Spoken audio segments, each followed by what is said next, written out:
কয়েকদিন আগে গোষ্ঠী সংঘর্ষে তপ্ত হয়ে ওঠে মালদার মোথাবাড়ি। গোষ্ঠী বিবাদ থামাতে পুলিশ সংযত আচরণ করে। এই অবস্থায় এলাকায় যাতে কোনো উত্তেজনা না ছড়ায় সেজন্য প্রশাসন কড়া নজর রাখছে। শান্তি ফিরে আসায় এলাকার স্বাভাবিক ছন্দ বজায় রয়েছে। এর মাঝে শুক্রবার মোথাবাড়িতে যান বিরোধী দলনেতা শুভেন্দু অধিকারী।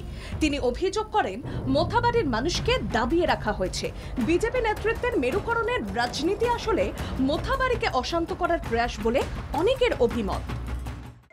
মোথাবাড়িতে লোক ভয় ভীতির মধ্যে আছে, এবং 23 জন হিন্দু গ্রেপ্তার হয়েছে, তারা ইনোসেন্ট। যারা অন্য কমিউনিটির গ্রেপ্তার হয়েছে তারাও যুক্ত নয় বলে অনেকেই বলছে। প্রকৃত দোষীরা ধরা পড়ে। এফআইআর করে পুলিশ ইনঅ্যাকশনের জন্য উচ্চ আদালতে গেছে।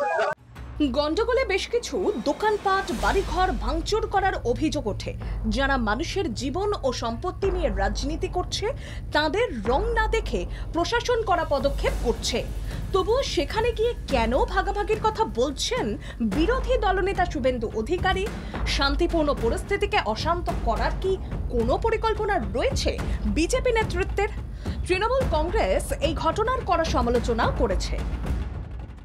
হাইকোর্ট নির্দিষ্টভাবে বলে দিয়েছেন কোনোভাবে কোনো উস্কানিমূলক কথাবার্তা বলা চলবে না, এবং কমিউনাল হারমোনি নষ্ট হতে পারে এমন কিছু করা যাবে না। কিন্তু শুভেন্দু অধিকারীর প্রধান উদ্দেশ্য হচ্ছে যে সেখানে একটা ধর্মীয় অস্থিরতা তৈরি করা, এবং উনি নিজে খুব নিরাশ হয়ে গেছেন, কারণ ঈদ কিংবা রামনবমীর সময় মোথাবাড়ি শান্ত ছিল। সাম্প্রদায়িক বিভেদের বিরুদ্ধে গৌরবঙ্গের মানুষ এক হচ্ছে, তবুও বিরোধীরা কেন এই প্ররোচনা দিচ্ছে? কেন চাপা উত্তেজনার মাঝে নেতার এই ভূমিকা? প্রশ্ন তুলে সোচ্চার মন্ত্রী সাবিনা ইয়াসমিন। উনি এসে যে সিন ক্রিয়েটটা করার চেষ্টা করলেন সেটা মোথাবাড়ির মানুষ, সাধারণ মানুষ ভালো চোখে নেবে না।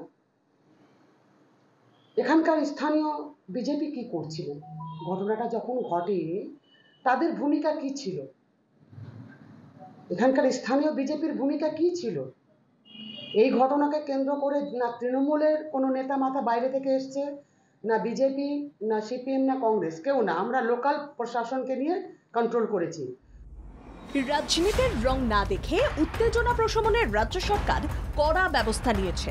আগামী দিনে প্রশাসন রাজধর্ম রক্ষা করতে চায় বলে উত্তরবঙ্গ উন্নয়ন দপ্তরের প্রতিমন্ত্রী সাবিনা ইয়াসমিন স্পষ্ট করেন। অভিষেক দাসের রিপোর্ট, বাংলা জাগো।